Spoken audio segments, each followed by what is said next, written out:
دادگای باڵای فیدراڵی نەگەیشتە بڕیار و دانیشتەکەی دواخست بۆ هەفتەی داهاتوو. بە فەرمانی نێچیروان بارزانی زیندانیکردنی گیراوانی بادینان کەم کرایەوە. مەسرور بارزانی بڕیارەکەی دادگای فیدراڵی ڕەت کردەوە و دەڵێت بەردەوام دەبین. سڵاوتان لەبێ لە شاپرێسەوە هەواڵی ڕۆژتان پێشکەشەکەم.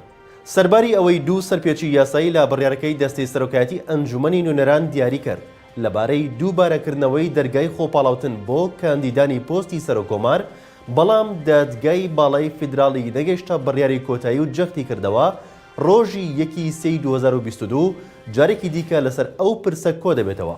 ئەمڕۆ لەسەر سکاڵای باسم خەشان پەرلەمانتاری سربەخۆی عێراق لەسەر بڕیاری دووبارەکردنەوەی دەرگا بۆ کاندیدانی پۆستی سەرۆکۆمار دادگای باڵای فیدراڵی کۆبوونەوەی خۆی ئەنجامدا. لە کۆبوونەوەکەدا جەختی کردەوە دەستی سەرۆکایەتی پەرلەمان دوو سەرپێچی یاسایی و دەستوری لە بڕیارەکەیدا ئەنجام داوە و کردنەوەی دەرگای خۆپاڵاوتن بۆ جاری دووەم لەلایەن سەرۆکی پەرلەمان دوو سەرپێچی تیادایە.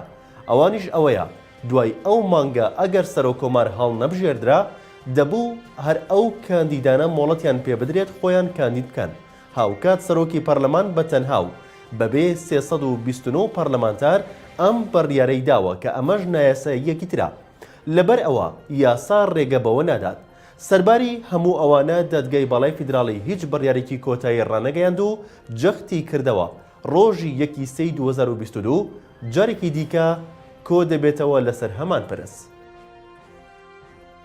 نێچیروان بارزانی سەرۆکی هەرێمی کوردستان بە مەرسوومێک بڕیاریدا بە لێبوردنی ڕێژەی بۆ سزادراوانی بادینان و پارێزەرێکی خۆبەخشی سزادراوانی بادینانیش ڕەخنە لە بارزانی دەگرێت.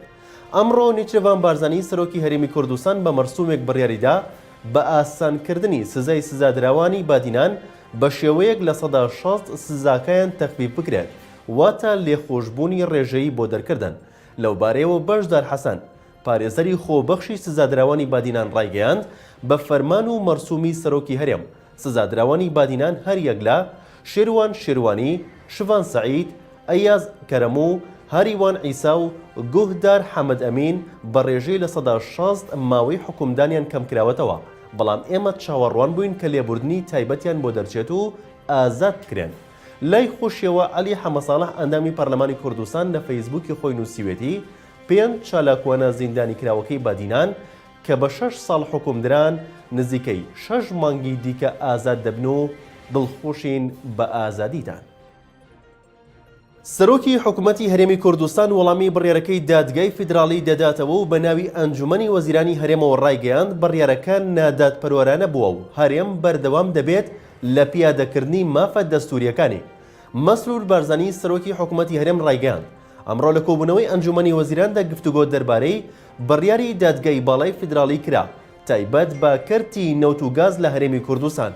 دوای گفتوگۆی چڕ و هەمەلایەنی بڕیارەکە ئەنجومەنی وەزیران بڕیاری دادگای باڵای فیدراڵی سەبارەت بە نەوت و گازی هەرێم بە نادەستوری و نادەدپەروەرانە دادەنێت. مەسرور بارزانی ئەوەش دەخاتە ڕوو ئەنجومەنی وەزیران جەختی کردەوە هەرێمی کوردستان بەردەوام دەبێت لە هەوڵەکانی بۆ پارێزگاریکردن و داکۆکیکردن لە ماف و دەسەڵاتە دەستوریەکانی خۆی هەروەک لە دەستوری عێراق جێگیرکراون کە زۆرینەی خەڵکی عێراق لە ساڵی 2005 دەنگیان بەو دەستورەدا. ئەوەش دەڵێت لە هەمان کاتدا حکوومەتی هەرێم هەڵوێستی نەگۆڕی خۆی دووپات دەکاتەوە بۆ بەردەوامبوون لە کارکردنی هاوبەش لەگەڵ حکوومەتی فیدراڵی بۆ گەشتن بە ڕێکەوتن لەسەر چۆنیەتی چارەسەرکردنی ئەم بابەتە. پەرلەمانتارێکی خولی پێشووی ئەنجومەنی نوێنەرانی عێراق لەبارەی 200 ملیار دینارەکەی بەغدا بۆ هەرێم ڕای دەگەیەنێت پێویستە تا ئەو کاتەی ڕێکەوتنی نوێ دەکرێت بەردەوام بێت. ئەحمەد سەفار بڕیاردەری پێشووی لیژنەی دارایی لە ئەنجومەنی نوێنەران ئاشکرای کردووە تا ڕێکەوتنی نوێ لەگەڵ بەغدا نەکرێت پێویستە بەغدا 200 ملیارەکە بۆ هەرێم ڕەوانە بکات. ئاشکراشی کردووە بە جۆرەی زانیاریەکانی من بۆ ئەم مانگە و مانگی داهاتووش بەغدا 200 ملیارەکە بۆ هەرێم ڕەوانە دەکات، چونکە ئەو بڕەپارێش بەهۆی ڕێکەوتنی نێوان حکوومەتی هەرێم و بەغداوە بووە. دەژڵێت ئەو لیژنەی بۆ جێبەجێکردنی مادەی 11 یاسای بودجێی عێراق بۆ ساڵی 2021 پێکهێنراوە دەبێت لەم مانگە و مانگی داهاتوو کارەکانی خۆی تەواو بکات. تا ئەمەش نەکرێت دەبێت حکوومەتی فیدراڵی 200 ملیارەکە ڕەوانەی هەولێر بکات.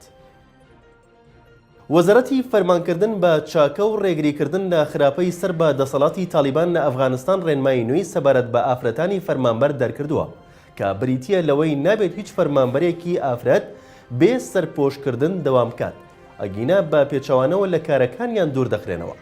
لە دوای گەڕانەوەی بزوتنەوەی تالیبان بۆ دەسەڵات لە ئەفغانستان ئەو بزوتنەوەیە بەڵێنی ئەوەیدا پارێزگاری لە مافەکانی ژنان بکات. لەسەر ئەو بنەمایەش ڕێگەی گەڕانەوەی ژنە فەرمانبەرەکان بۆ سەر کارەکانیان درا بە مەرجێک چەند ڕێکارێکی دیاریکراوی وەک جیاکردنەوەی شوێنی ژنان و پیاوان لە یەکتر پەیڕەو بکرێت. لە بەیاننامەیەکی وەزارەتی فەرمان بە چاکە و نەهیکردن لە خراپەشدا هاتووە نابێت ئافرەتانی فەرمانبەر بێنە سەر کارەکانیان ئەگەر بێت و بە شێوەیەکی گونجاو سەرپۆشیان نەکردبێت. ئەوەشی پابەندی ئەو بڕیارە نەبێت ئەوە لە کارەکەی دوور دەخرێتەوە. لە شارپرێسەوە هەواڵی ڕۆژتان پێشکەش کرا شاد و بەختەوەرمە.